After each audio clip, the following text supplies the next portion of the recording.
स्वागत है आप सबका एक बार फिर से दुबे सर के वीडियो क्लास में। आज के वीडियो क्लास में हम सब अपने सिलेबस में मौजूद एक नए चैप्टर के एमसीक्यू और एसएक्यू के बारे में जानेंगे। तो चलिए हम लोग शुरू करते हैं आज के इस विषय को। समय, आज हम सब गिरिजा कुमार माथुर जी की रचना समय के ढेर पर और उस चैप्टर में आने वाले एमसीक्यू और एसएक्यू के बारे में जानेंगे। तो चलिए शुरू करते हैं। और स्क्रीन पर जो सबसे पहला क्वेश्चन आपको दिख रहा है वह है, गिरिजा कुमार माथुर किस तार सप्तक के कवि हैं? प्रथम तार सप्तक, द्वितीय, तृतीय या चतुर्थ तार सप्तक? तो उत्तर होगा गिरिजा कुमार माथुर प्रथम तार सप्तक के कवि हैं। नेक्स्ट क्वेश्चन, गिरिजा कुमार माथुर किस धारा के कवि हैं? प्रतीकवाद, प्रयोगवाद, प्रगतिवाद, छायावाद? तो मैं आपको बता दूं कि गिरिजा कुमार माथुर प्रयोगवाद और नई कविता के कवियों में प्रमुख स्थान रखते हैं, तो इसलिए आप यहाँ पर उत्तर देंगे प्रयोगवाद। अगला क्वेश्चन है, निहाई क्या है? तो एक यंत्र, कसौटी, हथौड़ा या लोहे का एक बड़ा टुकड़ा? तो इसका उत्तर है लोहे का एक बड़ा टुकड़ा। कवि किससे बंधा है? तो मैं बार बार कहता हूं कि आप जब भी कविताओं के एमसीक्यू को बहुत अच्छी तरह से अगर आप करना चाहते हैं तो आपको एक बात ध्यान रखना होगा कि कविताओं को कई बार पढ़ना होगा। अगर संभव है तो आप उन कविताओं को पूरी तरह से याद भी कर लें। ऐसा करने से आप बहुत सारे प्रश्नों का उत्तर स्वयं ही दे पाएंगे बिना किसी मदद के। आप कविता की लाइनों को ध्यान रखेंगे तो वहाँ से बहुत सारे क्वेश्चन बनते हैं। जैसे कवि किससे बंधा है? तो यहाँ पर एक लाइन है कि मैं विवश बंधा हूँ इस सारे परिवेश से। तो अगर आप इस लाइन को याद रखते तो आपको तुरंत उत्तर पता चल जाता। और यहाँ पर काल से, भूखमरी से, अपने परिवेश से या आतंक से? तो उत्तर होगा तीसरा, अपने परिवेश से। अगला क्वेश्चन है, टूटती देह का क्या अभिप्राय है? कवि का आलस्य, कवि की असमर्थता या शारीरिक कष्ट या कवि का भय? तो आप यहाँ लिखेंगे कवि की असमर्थता। नेक्स्ट, घड़ी की टिक टिक आवाज़ से कवि क्यों डरता है? तो घड़ी की टिक टिक आवाज़ से कवि क्यों डरता है? घबराकर, डर कर, समय बीत जाने से, कर्णप्रिय ना होने से? मैं आपको पहले ही बता चुका हूँ कि इस कविता में कवि ने यह बताने की कोशिश की है कि उनका जीवन असमर्थता में बीत रहा है, इसलिए अचीवमेंट नहीं प्राप्त करने के कारण उनको घबराहट होती है। जब एक बार और कुछ क्षण बीतता है तो उन्हें वैसे ही बहुत डर लगता है और ये डर उनका समय बीत जाने से है। घड़ी की टिक टिक आवाज़ से कवि क्यों डरता है? क्योंकि समय के बीतने का एहसास कवि को होता है। तो यहाँ पर घबरा कर, डर कर, समय बीत जाने से और कर्णप्रिय ना होने से, इसमें तीसरा उत्तर सही है, समय बीत जाने से। अगला क्वेश्चन है सातवां, कवि ने अपने आसपास क्या रोप ली है? मैं फिर से कहता हूं, अगर आप कविता याद रखते तो वहां पर एक लाइन है, अपने आसपास मनमानी अनंतता रोप ली है। तो उत्तर आप पा जाते। लेकिन चलिए हम लोग देखते हैं, फूल और पौधे, रूमानी संसार, मनमानी अनंतता या पड़ोसियों का विरोध? तो उत्तर होगा मनमानी अनंतता। तार सप्तक क्या है? तो ये एक अगला क्वेश्चन है, एक साहित्यिक पत्रिका, महाकाव्य, गीति काव्य या मुक्तक काव्य?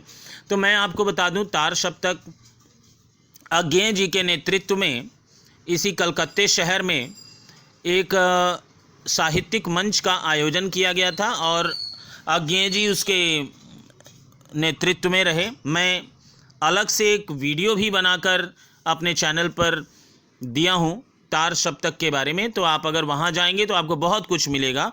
तो चलिए हम लोग यहाँ जानते हैं कि उस साहित्यिक मंच में जो लोग आए उनकी सभी जो भी रचनाएं उस मंच पर पढ़ी गईं, उन रचनाओं को एक पत्रिका में प्रस्तुत किया गया और वो पत्रिका का नाम तार सप्तक रखा गया। तो यहाँ पर हम लोग देख रहे हैं तार सप्तक क्या है। तार सप्तक एक साहित्यिक पत्रिका है। अगला क्वेश्चन है, समय के ढेर पर कविता किस छंद में रचित है? तो मैं बता दूं जरा, मात्रिक छंद,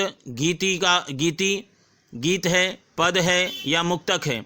तो मैं आपको बता दूं, जब भी आप कविता को पढ़ रहे थे तो आपको उसमें कुछ दोहा, चौपाई, सोरठा, छंद, हरिगीतिका, छप्पर, रोला, सोरठा इत्यादि की तरह आपको कुछ भी नहीं मिला और आप वहाँ मुक्त छंद की तरह, यानी बस कोई तुक मिलान नहीं है। व्यर्थ गया है जीवन, इतने सारे वर्षों में सिर्फ असमर्थता का ढेर ढेर कूड़ा ही इकट्ठा हुआ।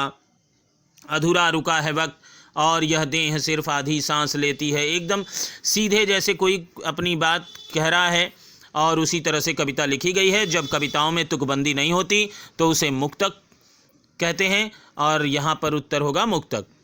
अगला क्वेश्चन है, और यह देह सिर्फ आधी सांस लेती है, यह उक्ति किस कविता की है?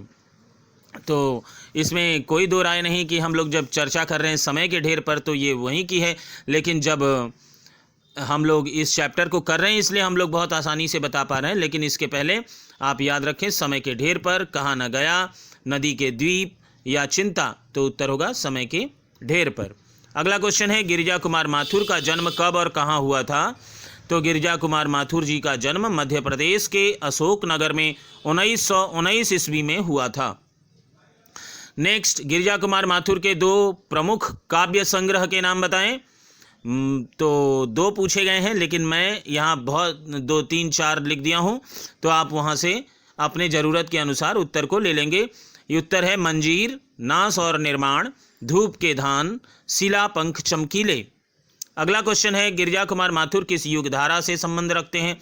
तो अभी पहले हमने आपको बताया, गिरिजा कुमार माथुर प्रयोगवाद और नई कविता के कवियों में महत्वपूर्ण स्थान रखते हैं। अगला क्वेश्चन, इनकी कविताओं में स्पष्ट रूप से क्या दिखता है? इनकी कविताओं में स्पष्ट रूप से निराशा, विषाद, असफलता और रुग्णता दिखलाई पड़ती है। माथुर जी का निधन कब हुआ? माथुर जी का निधन सन 1994 ईस्वी में हुआ। अगला क्वेश्चन, समय के ढेर पर कैसी रचना है? समय के ढेर पर एक क्षणवादी रचना है। एक बार मैं आपको बता दूं, क्षणवादी शब्द का क्या अर्थ होता है।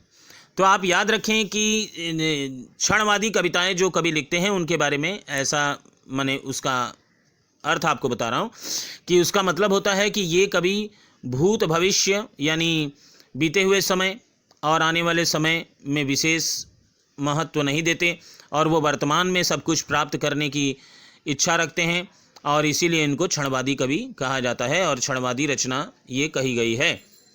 अगला क्वेश्चन, डायल क्या है? कंकाल रूपी इस देह को कवि ने डायल कहा है। समय के ढेर पर कविता कवि के किस काव्य संग्रह से ली गई है? समय के ढेर पर कविता कवि गिरिजा कुमार माथुर जी के काव्य संग्रह साक्षी रहे वर्तमान से ली गई है। कवि को हर तेज घड़ी की आवाज़ से डर क्यों लगता है? हर तेज घड़ी की आवाज़ सुनकर कवि यह महसूस करता है कि उसका एक अमूल्य क्षण बीत गया और वह अब भी असमर्थ है, अर्थात वह कुछ नहीं कर पाया, इसलिए कवि को डर लगता है। और इस वीडियो का सबसे अंतिम प्रश्न है, समय के ढेर पर कविता की भाषा क्या है? समय के ढेर पर कविता की भाषा सहज, सरल, शुद्ध, खड़ी बोली है। तो इस प्रकार आप समय के ढेर पर कविता के सभी MCQ और SAQ को जान लिए। मैं एक बार आपको बताना चाहता हूं कि MCQ और SAQ, हर वीडियो में मैं ये बात बताता हूं कि MCQ और SAQ आपके पेपर के वो महत्वपूर्ण अंश हैं जिनको करने से आप अपने मार्क्स स्कोर कर पाएंगे और आपके परसेंटेज अच्छे आएंगे। और बहुत कुछ इसमें जुड़ा हुआ है और प्रत्येक सब्जेक्ट में ऐसा है, तो आप इस बात का ध्यान रखें। इसीलिए अलग से मैं वीडियो बनाकर आप लोगों के लिए पेश कर रहा हूं और बहुत मेहनत लगता है इस वीडियो को बनाने में, क्योंकि सारे टेम्पलेट्स खुद लिखने पड़ते हैं और तमाम तरह की बातें। तो आप इन बातों को खैर इग्नोर करिए और बने रहिए दुबे सर के साथ। स्वस्थ रहिए, सुरक्षित रहिए और अपना ध्यान रखिए और अपना प्यार और सपोर्ट इसी तरह हमारे चैनल को देते रहिए। चलिए मिलते हैं नेक्स्ट वीडियो में एक नए चैप्टर के साथ, और बिल्कुल इंतज़ार रहेगा आपसे फिर मिलने का। और धन्यवाद।